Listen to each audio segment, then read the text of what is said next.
मेरा नाम रुचि है। मेरी उम्र अब 27 साल है, लेकिन जब मैं 9 साल की थी, तब मेरे साथ बहुत बड़ा हादसा हो गया था। मैं 9 साल की थी, तब मैं बहुत मासूम थी और अपने माता-पिता की लाडली थी। मेरे 2 भाई थे। मेरी ज़िंदगी बहुत अच्छी गुजर रही थी। मेरा पूरा परिवार मुझसे बहुत प्यार करता था। ज़िंदगी में खुशियाँ ही खुशियाँ थी और किसी चीज़ की कोई कमी नहीं थी। मगर मैं नहीं जानती थी कि एक दिन इतना तेज का हवा का झोंका आएगा और मेरी पूरी ज़िंदगी को बदल कर रख देगा। यहाँ तक कि मेरी पूरी ज़िंदगी बर्बाद होकर रह जाएगी। मैं नहीं जानती थी कि मेरे साथ कुछ ऐसा भी हो सकता है, जिसकी वजह से मैं पल-पल सिसकती रहूँगी। 9 साल की उम्र में ही मुझसे मेरी इज़्ज़त छीन ली जाएगी। मेरे साथ इतना घिनौना खेल खेला जाएगा, जिसकी वजह से मैं किसी को मुँह दिखाने के काबिल नहीं रहूँगी। सर उठाकर ज़िंदगी गुज़ारने काबिल नहीं रहूँगी। वो दिन मेरी ज़िंदगी का सबसे खतरनाक दिन था, जब सब कुछ बिल्कुल ठीक चल रहा था और मैं स्कूल नहीं जाना चाहती थी। लेकिन फिर भी मेरी मम्मी ने ज़बरदस्ती मुझे स्कूल भेज दिया था, क्योंकि उस दिन मेरा इंग्लिश का टेस्ट था और टेस्ट देना बहुत ज़रूरी था। मेरी मम्मी मेरी पढ़ाई को लेकर बहुत सीरियस थीं। मैं अपने 2 भाइयों की इकलौती बहन थी। दोनों भाई मुझसे बड़े थे। पढ़ाई में ज़्यादा इंटरेस्ट नहीं था, लेकिन मेरी मम्मी का कहना था कि मैं अपनी बेटी को खूब पढ़ाऊँगी और किसी काबिल बनाऊँगी। जबकि मेरे पापा एक बड़ी-सी कंपनी में नौकरी किया करते थे और मेरे पापा ने सोच रखा था, भाई जैसे ही बड़े हो जाएँगे, पापा उनको अलग से बिजनेस करवा देंगे। मम्मी-पापा बहुत चाहते थे कि मेरे दोनों भाई भी पढ़ लिख जाएँ, ज़्यादा नहीं तो इंटर तक अपनी पढ़ाई कंप्लीट कर लें, मगर दोनों ही भाई खेल में इतने मगन रहते थे कि पढ़ना ही नहीं चाहते थे। ज़िंदगी इसी तरह से हँसी-खुशी गुज़र रही थी। मेरा टेस्ट था और आज मेरी सुबह से ही तबीयत ठीक नहीं थी। मैं स्कूल नहीं जाना चाहती थी। कुछ दिनों से मैं भी अपने भाइयों के साथ खेल में ज़्यादा ध्यान देने लगी थी और आज जब मैं अपनी तबीयत की वजह से मम्मी को स्कूल जाने से मना कर रही थी, तो मम्मी को यही लग रहा था कि मैं खेलने की वजह से स्कूल जाने से इनकार कर रही हूँ। मम्मी ने ज़बरदस्ती मुझे स्कूल भेज दिया। सुबह के समय मुझे पापा स्कूल छोड़ने के लिए जाया करते थे और दोपहर को स्कूल से मम्मी लेने आती थी। आज सुबह से ही मम्मी की तबीयत ठीक नहीं थी, इसलिए मम्मी ने मुझे सुबह ही कह दिया था कि आज तुम स्कूल की लड़कियों के साथ घर आ जाना। वैसे भी स्कूल हमारे घर से ज़्यादा दूर नहीं था, करीब में ही था। हमारे आस-पास में रहने वाली बहुत सारी लड़कियां मेरे स्कूल में पढ़ती थी। मम्मी के इतना कहने पर मैं मान गई थी और स्कूल चली गई, मगर न जाने क्यों आज सुबह से ही मेरा दिल बहुत बेचैन हो रहा था। मम्मी ने ज़बरदस्ती स्कूल तो भेज दिया था, ना ही तबीयत ठीक थी और ना ही पढ़ाई पर ध्यान था, क्योंकि टेस्ट भी कोई तैयारी नहीं थी। मैं तो छुट्टी ही करना चाहती थी, लेकिन मम्मी ने छुट्टी नहीं करवाई और फिर मैं स्कूल आ गई। टेस्ट में जो कुछ भी आता था वो लिख दिया, बाकी जो नहीं आता था वो सब कुछ छोड़ दिया। छुट्टी का समय हुआ तो मैं घर आने लगी। मैंने सोचा घर पास में ही है, मैं अकेले ही चली जाती हूँ। मेरे साथ वाली सारी लड़कियां एक-एक करके अपने-अपने घर को जा चुकी थी, जबकि स्कूल से बाहर ही आइसक्रीम का एक ठेला खड़ा हुआ था। मैं वहां पर आइसक्रीम खाने के लिए रुक गई थी। उसके बाद मैंने देखा कि आगे ही एक जनरल स्टोर पर बड़ी खूबसूरत सी डायरी रखी हुई थी। मैंने वो डायरी भी खरीद ली, इसलिए मुझे घर जाते-जाते देर हो गई थी। चलते-चलते मैं अपने घर से थोड़ी-सी दूर पर आ गई थी, तभी अचानक एक गाड़ी आई और उन लोगों ने मुझे ज़बरदस्ती खींचकर अपनी गाड़ी में बिठा लिया। मैं चीखना चाहती थी, मगर वो जवान लड़के थे। उन्होंने मेरे मुँह पर हाथ रख लिया। वो लोग नशे में लग रहे थे। ये 4 लड़के थे, मुझे कार में बिठाकर न जाने कहाँ लेकर जा रहे थे। गाड़ी लगातार चलती जा रही थी। मैं ज़ोर-ज़ोर से चीखने की कोशिश कर रही थी। उन लोगों ने मेरे मुँह पर हाथ रख दिया था। मेरी आँखों से आँसू निकल रहे थे। मेरे कंधों से मेरा स्कूल बैग भी उतार दिया गया था। मेरी कुछ समझ नहीं आ रहा था कि मैं क्या करूँ? जब इन लड़कों ने मुझे गाड़ी में बिठाया था, तब शायद मुझे किसी ने देखा भी नहीं होगा, क्योंकि जिस रास्ते से मैं आ रही थी, वो सुनसान इलाका था। न जाने ये लोग मुझे अपने साथ कहाँ लेकर जा रहे थे। मेरी आँखों से लगातार आँसू निकल रहे थे। मेरी समझ नहीं आ रहा था कि मैं क्या करूँ? मैं मन ही मन में अपने मम्मी-पापा को बहुत याद कर रही थी। मन कर रहा था कि वो लोग मुझे इन दरिंदों से बचाकर अपने साथ ले जाएँ, मगर उनको तो पता ही नहीं था कि उनकी बेटी कहाँ चली गई है, तो फिर वो लोग मुझे कैसे बचा सकते थे? मेरी कुछ समझ नहीं आ रहा था। थोड़ी ही दूर पर आने के बाद गाड़ी एक बड़े से घर के बाहर आकर रुक गई थी और फिर इन चारों लड़कों ने एक-एक करके गाड़ी से उतरना शुरू किया। फिर उसके बाद इन्होंने मुझे भी गाड़ी से उतार दिया। मैं इन लड़कों के सामने हाथ जोड़कर कहने लगी, भैया प्लीज़ मुझे मेरे मम्मी-पापा के पास लेकर चलो। आप लोग मुझे कहाँ लेकर आए हो? मैं तो आपको जानती भी नहीं हूँ। वो लड़के मेरी बात सुनकर कहने लगे, हम तुम्हारे भाई नहीं हैं। तुम इतनी सी उम्र में इतनी खूबसूरत हो, जवान होने के बाद तुम न जाने अपनी खूबसूरती से कितने लड़कों का दिल बेहाल करोगी, लेकिन हम अभी से ही तुम्हारी खूबसूरती का मजा चखना चाहते हैं। उस समय मैं उन लोगों की बातों का कोई मतलब समझ नहीं पाई थी कि आखिर वो क्या कहना चाह रहे हैं। मैं फूट-फूट कर रो रही थी, मगर कोई भी मेरी बात सुनने को तैयार नहीं था। ये सारे ही लड़के 16 साल की उम्र से लेकर 19 साल की उम्र तक के थे। इनमें से एक लड़का, जिसका नाम नक्श था, वो बार-बार यही कह रहा था कि इस लड़की को सिर्फ मेरे हवाले कर दो, तुम लोग प्लीज कोई जवान लड़की लेकर आ जाओ, मुझे लड़की बहुत सुंदर लग रही है। यहाँ पर उन लोगों में ये बात जरूर तय हो गई थी कि सबसे पहले नक्श इस लड़की का फायदा उठाएगा और उसके बाद में हम लोग। फिर वो लोग मुझे घर के अंदर लेकर चले गए। ये घर खाली पड़ा हुआ था, शायद इन लड़कों में से ही किसी का घर था। इस घर में कोई भी नहीं रहता था। वो लोग जबरदस्ती मुझे खींचते हुए कमरे के अंदर ले गए और फिर सबसे पहले नक्श नाम का लड़का मेरी इज्जत खराब करने के लिए कमरे के अंदर आया था। मैं कमरे में एक तरफ को खड़ी हुई रो रही थी और अपने आंसू साफ कर रही थी। मैं बार बार कह रही थी, प्लीज भैया मुझे जाने दो, आप ये मेरे साथ क्या कर रहे हो। मगर वो लड़का नशे की हालत में मेरे पास आया और जबरदस्ती मेरे साथ बदतमीजी करने की कोशिश करने लगा और फिर उसने मेरी इज्जत खराब कर दी। मैं मासूम बच्ची थी, इस उम्र में ये सदमा मैं बर्दाश्त न कर सकी। आखिरकार एक दरिंदे ने मेरे साथ अपनी हवस पूरी कर ली थी। उसके बाद बाकी 3 भी कमरे में आए और उन्होंने भी एक-एक करके मेरे साथ अपनी हवस को पूरा किया। मैं बेहोश हो चुकी थी, मेरी हालत बुरी हो रही थी। मैं जख्मों से चूर-चूर हो चुकी थी। मेरे शरीर पर जगह-जगह चोट के निशान मौजूद थे। जब मैं बेहोश हो गई तब मुझे पता नहीं चला कि मेरे साथ क्या हुआ था। हाँ, मगर मैं इतना जरूर जानती थी कि जब मैं होश में आई थी तो मैं बहुत ज्यादा तकलीफ से तड़प रही थी। मुझे तो लग ही नहीं रहा था कि मैं जिंदा हूँ। मुझे तो ऐसा लग रहा था जैसे मुझे किसी दहकते हुए बिस्तर पर लिटा दिया हो, जिस पर लेटकर मुझे होश में आने के बाद तकलीफ का अंदाजा साफ हो रहा हो। मैंने जब आंखें खोलकर देखा तो मेरे इर्द गिर्द मेरे घर वाले खड़े हुए थे। मेरे मम्मी पापा और मेरे दोनों भाई, शायद सब लोगों को मेरे बारे में पता चल चुका था कि मेरे साथ क्या हुआ है। मेरी मम्मी तो बुरी तरह से रो रही थी, जबकि पापा की आंखों में भी आंसू मुझे साफ नजर आ रहे थे। अपनी लाडली बेटी की इतनी बुरी हालत देखकर उन लोगों का दिल कट रहा था। डॉक्टर से मेरा इलाज चल रहा था, मगर हैरानी की बात ये थी कि मैं अपने घर में मौजूद थी। मुझे अस्पताल लेकर नहीं जाया गया, जबकि मेरी फैमिली डॉक्टर ही हमारे घर आकर मेरा ट्रीटमेंट कर रहे थे। वो मेरा ख्याल रखने के लिए अपने साथ एक नर्स को भी लेकर आए थे। पूरे 2 दिन के बाद मैं कुछ बात करने के काबिल हुई थी। तब मेरी मम्मी ने मुझसे पूछा, बेटी तुम्हारे साथ ये सब कुछ कैसे हुआ? आखिर तुम कहाँ चली गई थी?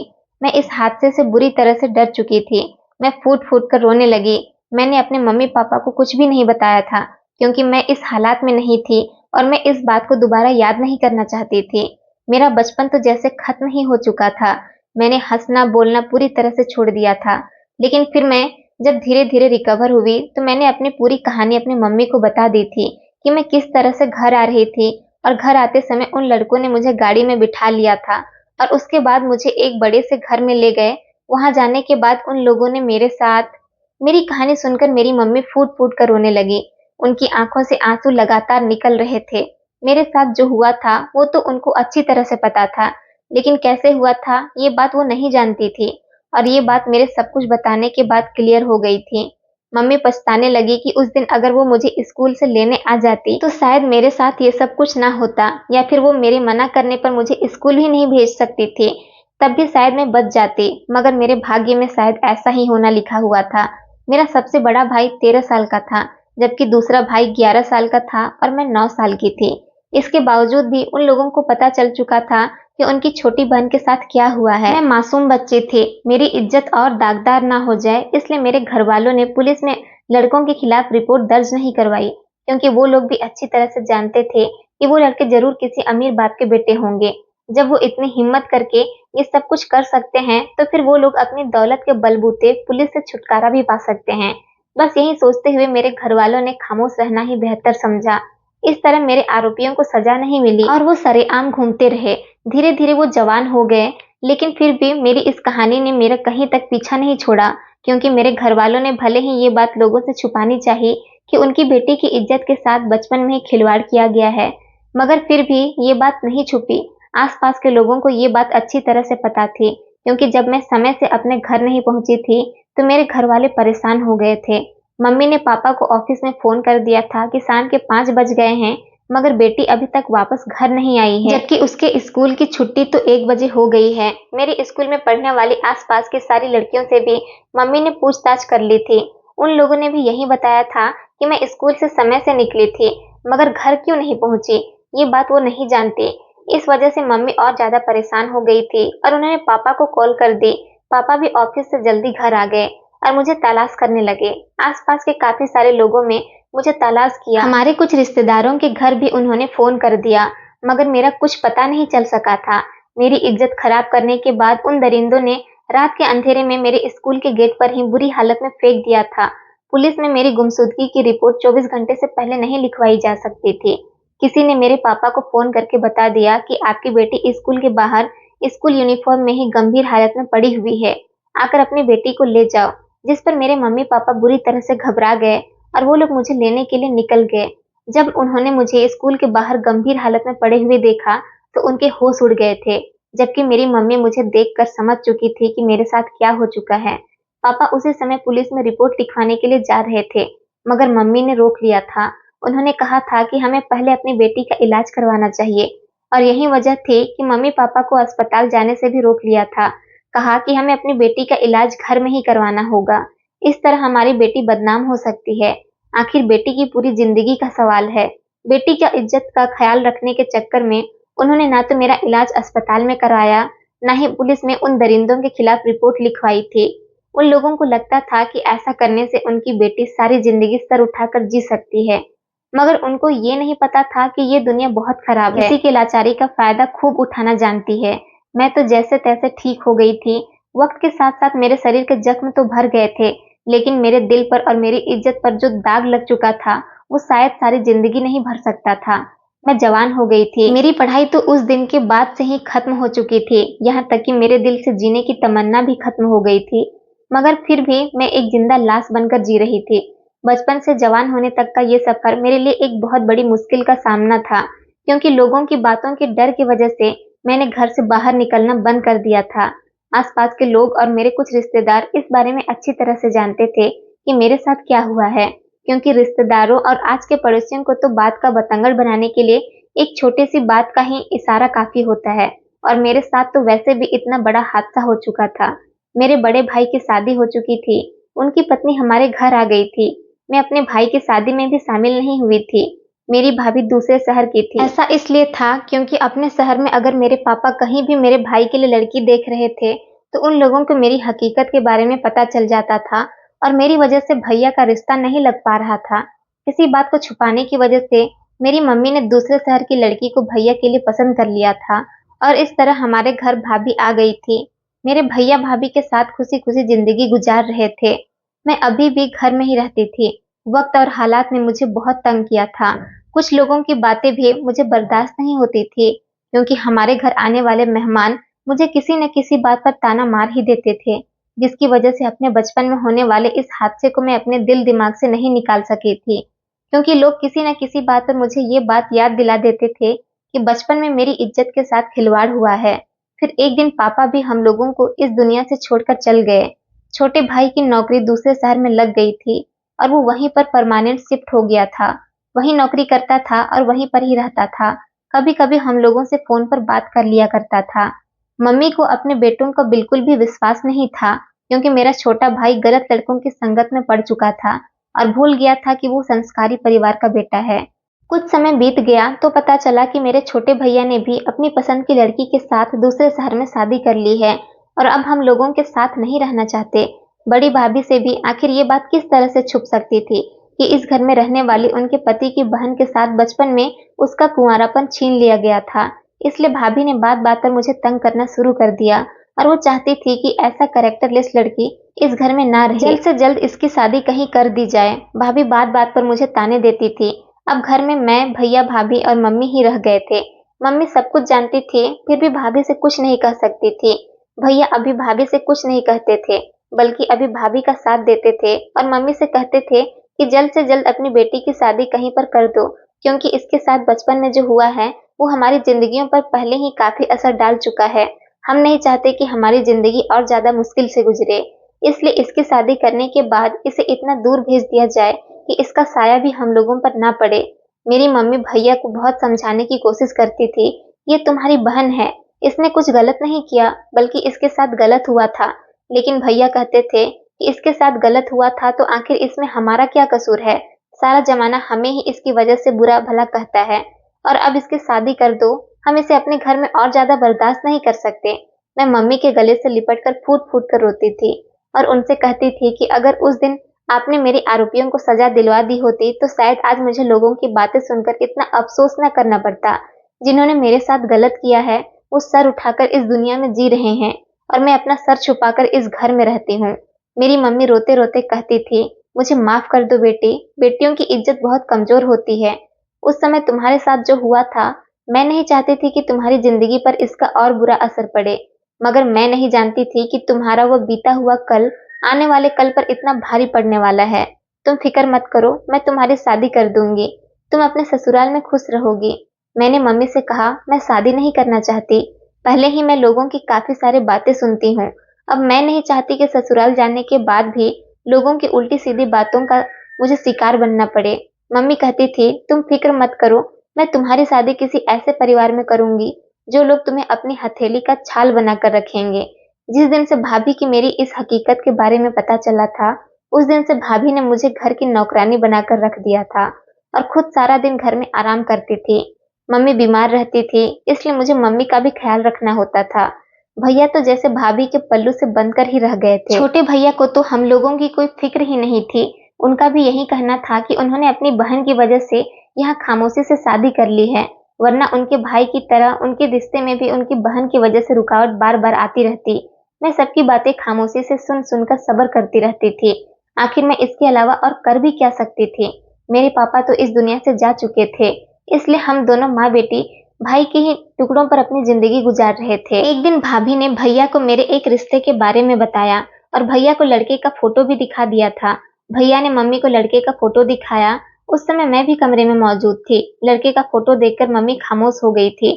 जब मैंने फोटो पर नजर मारी तो मेरे पैरों तले से जमीन निकल गई थी, क्योंकि ये कोई लड़का नहीं था, बल्कि 35 साल की उम्र का आदमी था। मैं 22 साल की जवान और खूबसूरत लड़की 35 साल के आदमी के साथ शादी नहीं कर सकती थी। आखिर सारी जिंदगी मैंने इतना सब कुछ सहा था, अब आगे मेरे अंदर कुछ भी सहने की हिम्मत नहीं थी।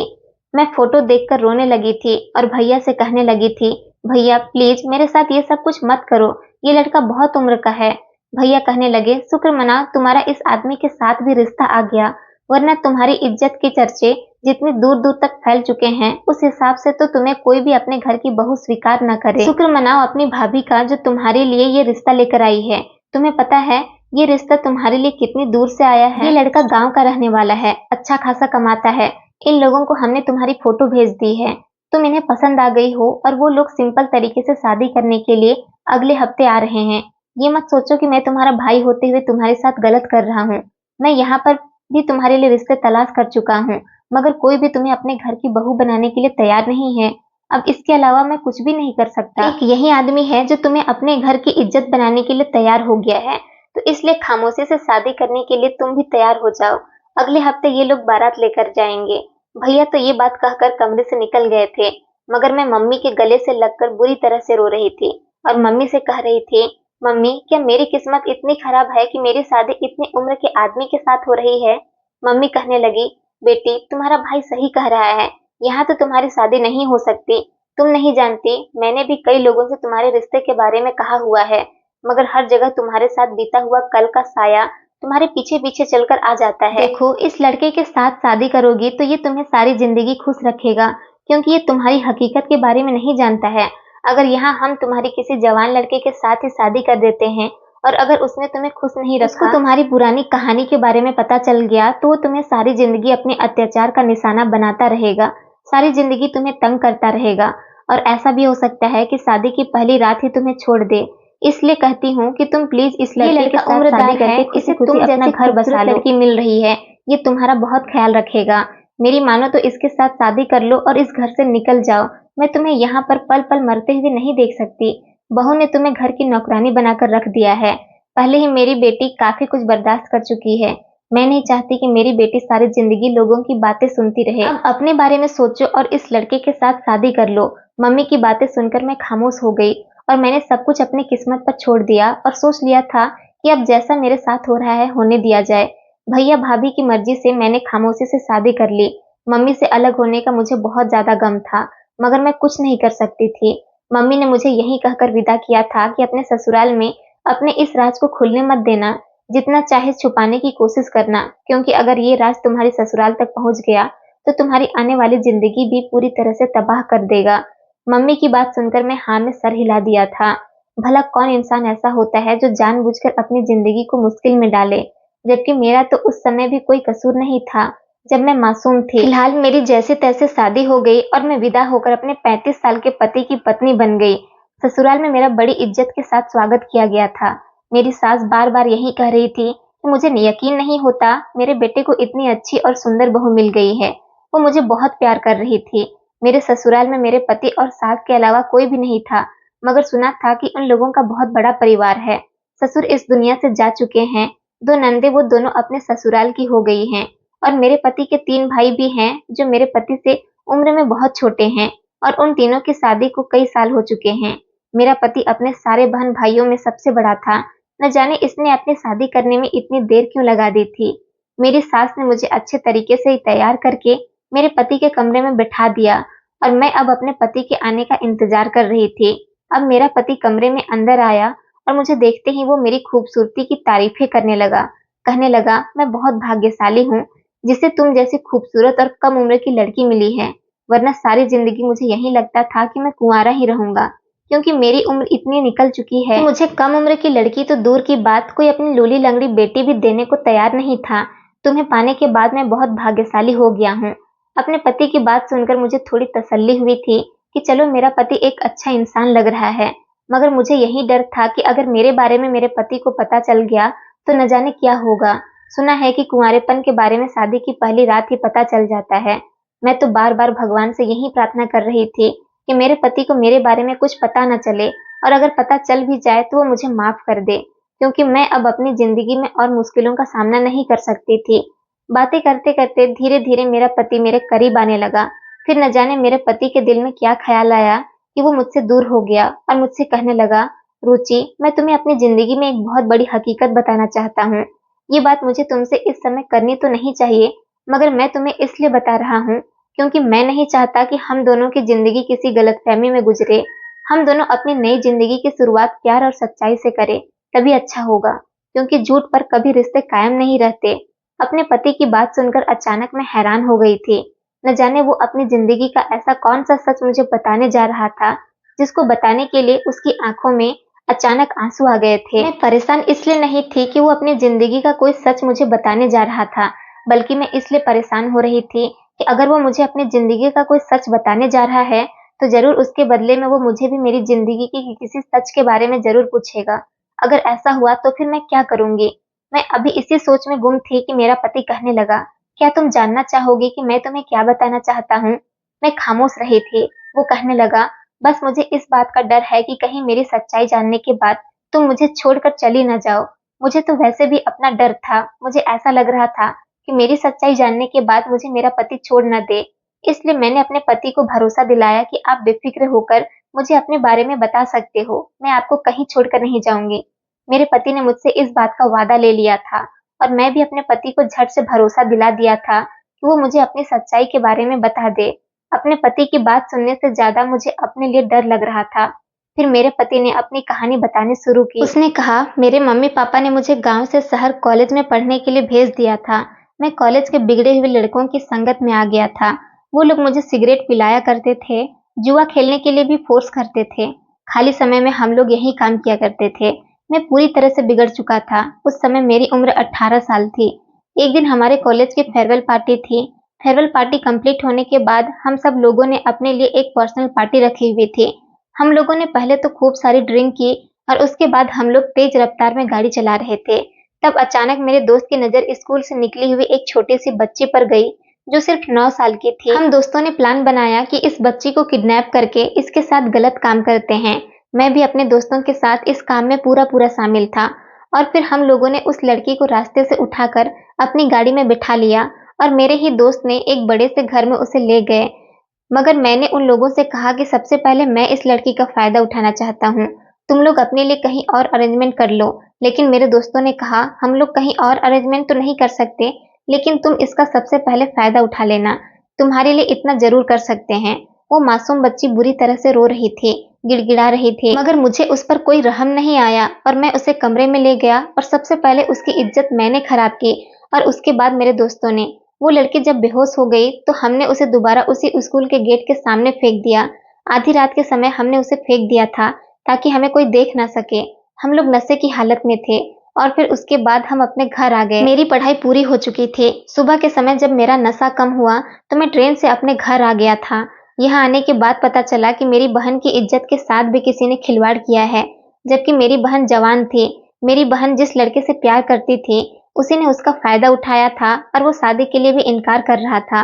मेरी बहन बुरी तरह से तड़प रही थी। अपनी बहन की तकलीफ मुझसे सही नहीं जा रही थी। बड़ी मुश्किल से हमने अपनी बहन की शादी उसी लड़के के साथ करवाई थी। गांव के कुछ बड़े बड़े लोगों को इकट्ठा किया, पंचायती हुई।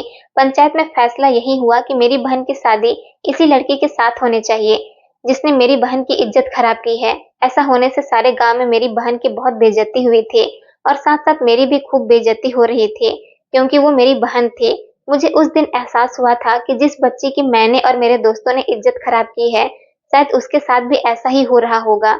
मेरे दोस्तों को शायद इस बात का एहसास ना हुआ हो, मगर मुझे इस बात का पूरा पूरा एहसास था क्योंकि मेरी बहन पर जो बीत रही थी वो शायद मेरी वजह से ही हुआ था, क्योंकि मैं किसी की बेटी की इज्जत खराब की थी। वो भी किसी की बहन थी, किसी की बेटी थी, मासूम बच्ची थी। हमने तो उस पर इतना भी रहम नहीं किया कि वो अभी मासूम है, कुछ जानती भी नहीं है। हमें उसके साथ ऐसा नहीं करना चाहिए था, मगर उस समय नशे की हालत में हमें कुछ दिखाई नहीं दिया। आज इस बात को पूरे 13 साल हो गए हैं। हर रात मेरे सपने में उस मासूम लड़की का चेहरा घूमता रहता है जो मेरे आगे बिलक बिलक कर रो रही थी कि भैया मुझे छोड़ दो, मुझे मेरे मम्मी पापा के पास भेज दो। मगर मैंने उस पर रहम नहीं खाया। शायद उस दिन अगर मैं उसके साथ ऐसा ना करता और उसे अपने दोस्तों से भी बचा लेता तो बदले में मेरी बहन के साथ भी कुछ गलत नहीं होता। मैं उस दिन से आज तक रो रो कर उस लड़की से माफी मांगता हूँ। मेरे घर वाले मेरी शादी करना चाहते थे, मगर मैं अभी तक इसलिए कुंवारा रहा क्योंकि मैं एक लड़की का मुजरिम हूँ। मैं सोचता हूँ कि अगर मैं शादी कर ली तो मैंने अपनी पत्नी को क्या मुंह दिखाऊंगा कि जो लड़की मेरी पत्नी बनकर इस घर में आएगी वो एक ऐसे इंसान की पत्नी बनेगी जिसने एक मासूम बच्चे की इज्जत खराब कर दी थी। मुझे डर है कि मेरी ऐसी गलती पर मेरी बहन के साथ जो हुआ वो वापस पलट कर मेरी औलाद के साथ ना हो। बस मैं शादी करने से इसलिए डरता था और मैंने अपने सारे छोटे भाई बहन की एक एक करके शादी करवा दी, लेकिन अपनी शादी नहीं की। अपने घर वालों से भी मैं सारी जिंदगी ये बात छुपा कर रखी क्योंकि मैं उनका सामना नहीं कर सकता था। लेकिन अब मेरे सारे भाई शादी करने के बाद अलग हो चुके हैं, अपने परिवार के साथ अलग रहते हैं। मेरी बहनें भी अपने ससुराल में खुश रहती हैं।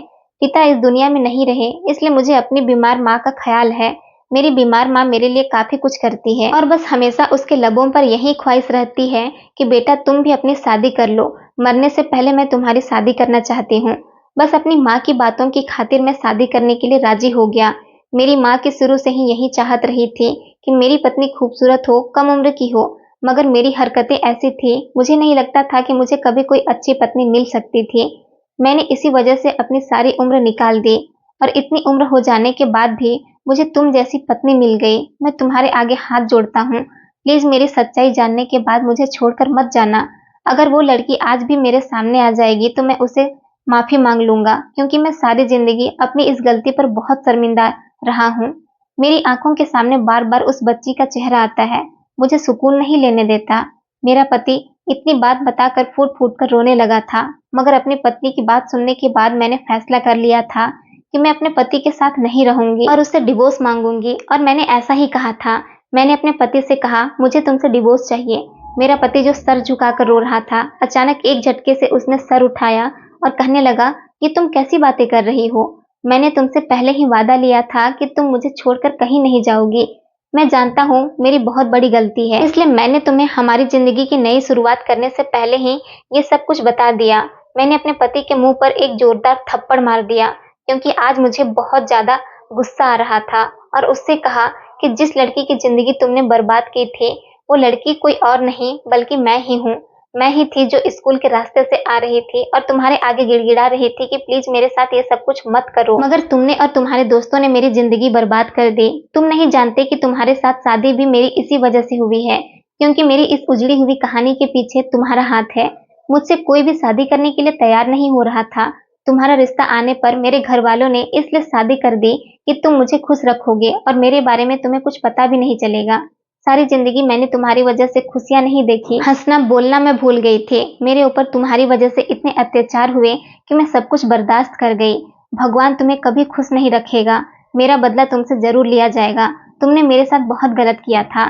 तुम्हारी वजह से सारी जिंदगी मैं अपने घर में कैद होकर रही हूँ। मैं तुम्हारी वजह से क्या कुछ नहीं सहा। ये कहकर मैं फूट फूट कर रोने लगी और मेरा पति हाथ जोड़कर मेरे आगे रिक्वेस्ट करने लगा, कहने लगा प्लीज मुझे माफ कर दो। जितनी गलती मेरे दोस्तों की है उससे कई ज्यादा गलती मेरी भी है। प्लीज मुझे माफ कर दो। मैं तुम्हारा गुनाहगार हूँ। तुम चाहो तो मुझे जान से मार सकती हो, मगर प्लीज मुझे छोड़कर जाने की बात मत करो। आज भगवान ने मुझे मेरी गलतियों की माफी तुम्हें मेरी पत्नी बनाकर दे दी है। उसने ही मौका दिया है कि मैं तुम्हें अपने सामने बिठाकर तुमसे अपनी गलतियों की माफी मांग सकूं। प्लीज मुझे छोड़कर मत जाना। प्लीज मुझे माफ कर दो। वो बार बार तड़प तड़प कर रो रहा था और मुझसे माफी मांग रहा था। हम दोनों की सारी रात इसी तरह से गुजर गई। मेरी समझ नहीं आ रहा था कि मैं क्या करूं। मेरा मन तो यही कह रहा था कि मैं इस इंसान को छोड़कर चली जाऊं, लेकिन ये बार बार यही कह रहा था कि अगर तुम मुझे छोड़कर चली गई तो मैं अपनी जान ले लूंगा, क्योंकि मुझे सारी जिंदगी सुकून नहीं मिला। और अगर तुम मुझे माफ नहीं करोगी तो शायद जितनी जिंदगी रह गई है वो भी बेचैनी से गुजरेगी। इससे अच्छा यही होगा कि मैं अपने आप को खत्म कर लूं। उसने मुझसे कहा मुझसे जो भी गलती हुई है वो जवानी के जोश की गलती थी, मगर अब ऐसा कुछ नहीं होगा। मैं तुम्हें बहुत खुश रखूंगा। कोई तुम्हें कुछ कहेगा तो उसकी जबान खींच लूंगा। मेरी वजह से अगर तुम्हें कोई तकलीफ हो तो तुम खुशी खुशी मेरा घर ये छोड़कर चली जाना। मैं तुमसे कुछ नहीं कहूंगा। बस प्लीज तुम मुझे एक बार माफ कर दो और मेरे साथ जिंदगी की नई शुरुआत करो। मैं बार बार अपने पति को कोस रही थी, लेकिन फिर तंग आकर मैंने उसे माफ कर दिया, क्योंकि कहते हैं ना कि इंसान से गलती अगर हो जाए तो एक बार उसे माफ कर देना चाहिए। और मैंने सोच लिया था कि अब मैं अपनी जिंदगी में कोई रिस्क नहीं लूंगी। अगर मेरे पति ने मुझे कभी तकलीफ पहुंचाने की कोशिश की तो मैं उसे छोड़कर चली जाऊंगी। और फिर मैं अपने पति को माफ कर दिया। इस तरह हम दोनों की जिंदगी की एक नई शुरुआत हुई थी। मेरे पति ने मुझे इतना प्यार दिया कि मेरे दिल में उसके लिए जितनी नफरत भरी हुई थी सब खत्म हो गई।